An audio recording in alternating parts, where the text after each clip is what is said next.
Parliament ఎన్నికల్లో సికింద్రాబాద్ నియోజకవర్గం నుంచి పోటీలో ఉన్న కేంద్ర మంత్రి కిషన్ రెడ్డి గెలుపుపై ధీమాతో ఉన్నాడు. కేంద్ర మంత్రిగా తాను నియోజకవర్గంకు మరియు తెలంగాణ రాష్ట్రంకు తీసుకువచ్చిన నిధులు మరియు అభివృద్ధి కార్యక్రమాల గురించి ప్రజలకు వివరిస్తూ ప్రచారం చేస్తున్నాడు.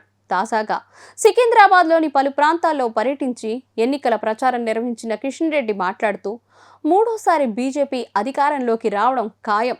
ప్రతిపక్ష పార్టీలకు గతంలో వచ్చిన స్థాయి ఎంపీ స్థానాలు కూడా రాబోవడం లేదని కిషన్ రెడ్డి ధీమా వ్యక్తం చేశారు. స్వాతంత్రం వచ్చినప్పటి నుంచి జరగని అభివృద్ధిని కేవలం 10 ఏళ్లలో చేసి చూపించిన ఘనత కేవలం నరేంద్ర మోడీకే చెల్లింది.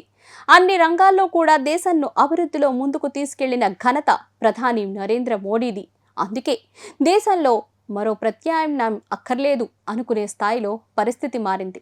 ప్రస్తుతం దేశం మొత్తం కూడా బీజేపీ అనుకూలంగా పవనాలు వీస్తున్నాయి. అందుకే మూడోసారి ముచ్చటగా నరేంద్ర మోడీ అధికారాన్ని దక్కించుకోవడం ఖాయమంటూ కిషన్ రెడ్డి పేర్కొన్నారు. సికింద్రాబాద్లో చేసిన అభివృద్ధికే ప్రజలు ఓట్లు వేస్తారని, కాంగ్రెస్ మరియు బీఆర్ఎస్ పార్టీ నాయకుల మాదిరిగా మాటలు చెప్పే రకం నేను కాదు అన్నట్లుగా కిషన్ రెడ్డి చెప్పుకొచ్చాడు. ఈసారి తెలంగాణలో గతంతో పోల్చితే 2-3 ఎక్కువ సీట్లు వస్తాయని, మాకు సర్వే రిపోర్ట్లు వస్తున్నాయని, కాంగ్రెస్ పార్టీకి ముందు గండం పొంచి ఉందని కూడా కిషన్ రెడ్డి అన్నాడు. మొత్తంగా మరోసారి గెలుపొందుతాను అనే ధీమాతో కిషన్ రెడ్డి ప్రచారంలో కనిపిస్తున్నారు.